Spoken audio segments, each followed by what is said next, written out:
Computex video coverage is powered by Woodware's Woodbook Ultra Y16. Be it your gaming or working, the Woodbook Ultra Y16 is able to handle everything from light AI workloads to the latest gaming titles, courtesy of the powerful NVIDIA GeForce RTX graphics and AMD 8000 series CPUs. The Woodbook is ready for today and tomorrow's workloads with an exceptional build quality and a high DPI IPS display. The Ultrabook Y16 offers a compelling feature set at an unbelievable price. Easily the best value proposition notebook series in South Africa, bar none.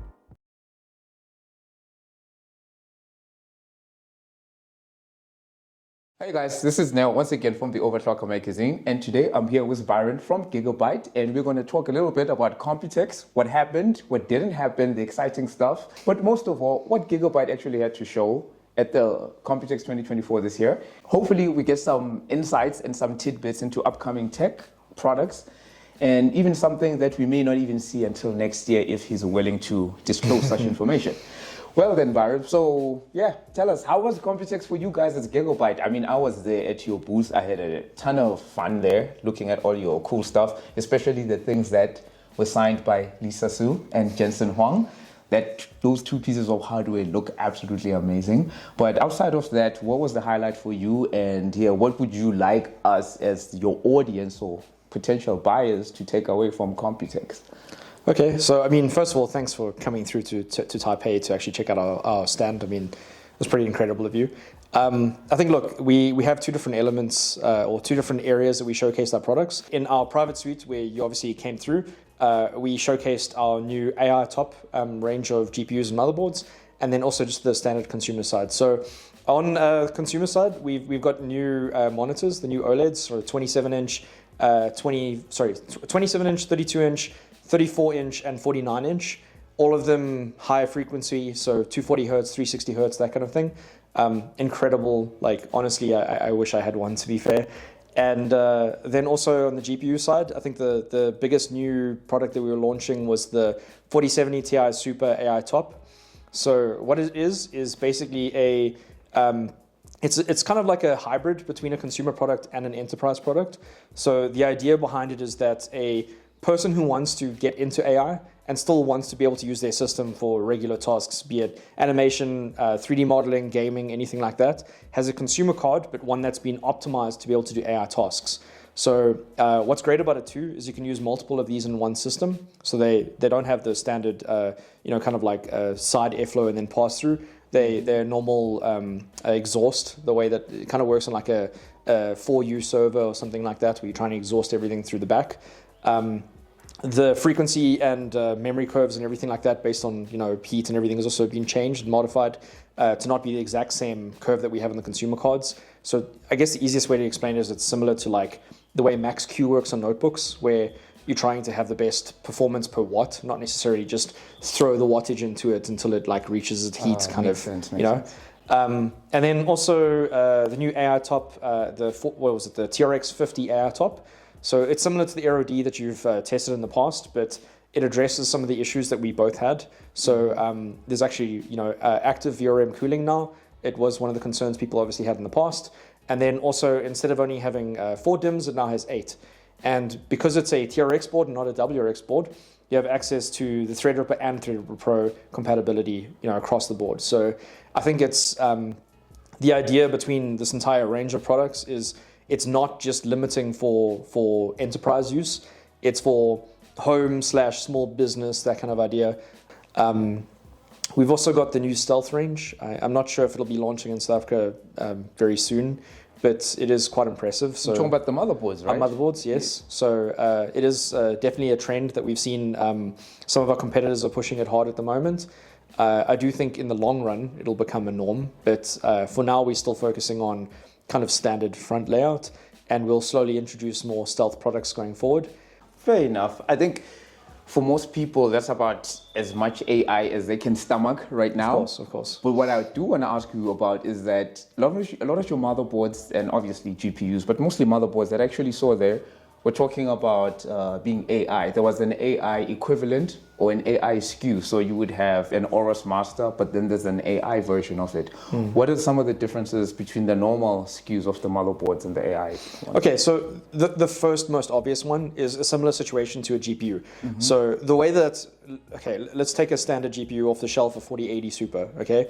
It's gonna basically pump its frequency up until it gets to a thermal point, right? Yes. And that's the way it works. So the better the cooling, the better the performance, right? Now, it's a similar situation, let's say, to an Intel CPU. Intel CPUs try to drive as much current into it as possible to get the highest frequency possible. And if you look at that, there's diminishing returns, obviously. So for an extra 100 megahertz on the highest end CPU, you're looking at 100 watts more, right? But AI, like, okay, there's a difference between gaming and AI, because gaming, let's be honest, let's say you reach 500 to 700 watts peak, it's an hour, it's 3 hours at most. Whereas AI, you're doing training for 24 to 240 hours, you know, and training that model for that period of time where a CPU and GPU are running at 100% is obviously something that uses a lot of energy. Of course. And of course. okay, let's call it a Z Next series for Intel. Next gen. Yeah, Yes. next gen Intel and AMD, I should Yes. say, will be designed to accommodate for those people that are looking to do normal tasks still. So they still want to game, they want to edit, they want to do all those kind of things. But AI is obviously important enough for them to make a purchase decision based off of the AI capability in terms of performance per watt.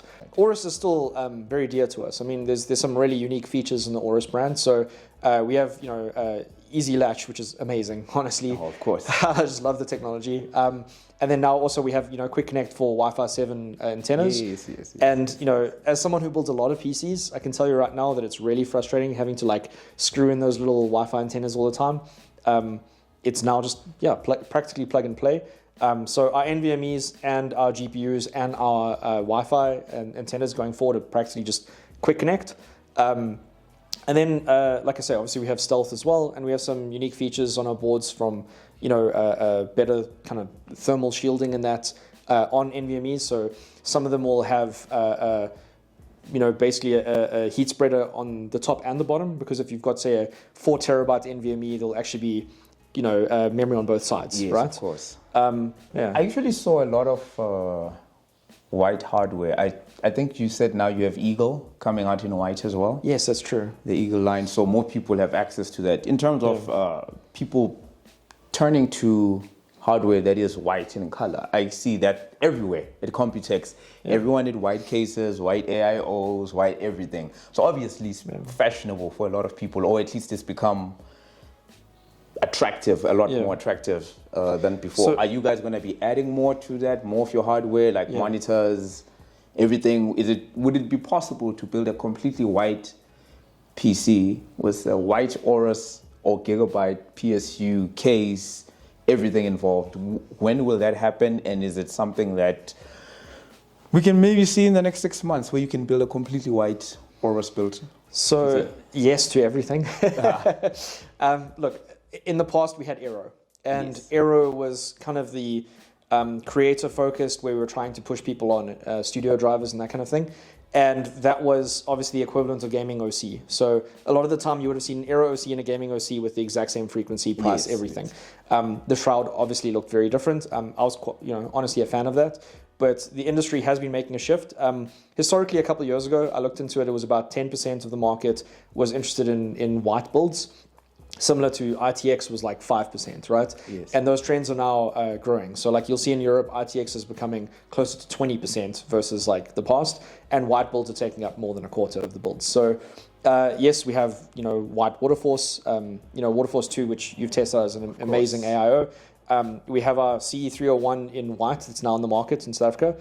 A lot of the time we'll call them ICE. So it'll be the same name, call it Z790, whatever, Gaming X, ICE. You know, ICE is basically the moniker we add to it to say it's the white version. We have white boards already, white GPUs on NVIDIA side. I can't yet speak on AMD side, but put a pin in it. I'm sure it'll happen. And you know, you try to do a build, and we'll speak on that later. Okay. And power supply white, chassis white, practically everything. Yes.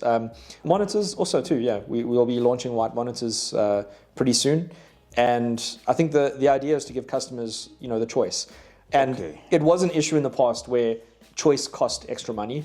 And that is now something that we're removing with Eagle, obviously. So, like I say, Gaming OC and Aero were just second from the top, and then we would have Eagle and Windforce below that.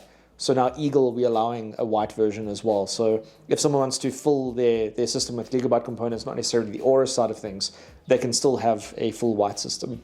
So in terms of the highlights for you, outside of what you were seeing at your Gigabyte suite and the booths on the showroom floor, what was stand out for you that you think is For Computex, it's always the food. I mean, let's be honest. I mean, Taipei is incredible for that, but no, I'm kidding. Honestly, it was just nice to see that there's still innovation. I think a lot of people are scared that we're getting to a plateau in terms of hardware, and they always keep saying that like this is going to be the last generation before everyone just goes cloud or something like that. And I think there's still a lot of room to grow, and there's still a lot of performance to squeeze out of everything that we have. I look at some brands like Fractal Design, and they've done some incredible stuff in the market in chassis. And people would have said that it wouldn't work having a wooden chassis, and now all of a sudden everyone's a copycat, right? So I think you look at like the Lianli O11, and that was new, and they had glass, and then all of a sudden everyone was a copycat, and then the people that weren't copycats would say, hey, how can I improve upon this and make it better? And then we end up having things like the NZXT doing a rework and having the H7 flow and that kind of idea, where they still want to have something that's maybe a fish tank approach, but doing the thermals better, having different compatibility. And I think there's still innovation happening, and that makes me happy, because it would definitely suck if we got to a point where everyone just had the same product, right? Yes. And even like looking at our competitors and seeing that they're going from strength to strength and bringing out new things is great to see. In terms of Computex, I think that's about covers what you guys were showing, right? Yeah. I think in terms of the hardware that was very impressive for me was the limited edition Z790 board that you had with the graphics card. I think those just look absolutely incredible. And to be honest with you, I think there are people who would actually take that hardware over the next gen stuff purely because of what it looks like, just aesthetically. Yeah, I mean, we've definitely had success with the limited edition runs, and I think a lot of people, like you say, I mean, look at G-Skill Trident Z Royale. I mean, it kind of suits that board exactly in terms of aesthetic, but yes, people love it. And I mean, it's I don't know the exact price, but let's call it double the price, and people are not going to care too much, because I think there's always like a point where it's like, does it meet my minimum requirements? It's like on desktop side of memory, right? You need at least like, let's say 6,000 or 6,400 megahertz. So maybe you can get like a 7,600 megahertz kit with like no RGB, or you can get a 6,400 kit with RGB. People go for the 6,400 kit. That is quite true. The aesthetic matter a lot. Okay, fair enough. It does make sense. Well, I think that's about covers it for Computex. We've spoken exhaustively on AI and everything else that you guys had to show there. So until next time, guys, it's Neo from the Overclocker, and it's been Byron from Gigabyte. And remember to share, like, subscribe, and I'll see you guys on the flip side. Take care and peace. Cheers.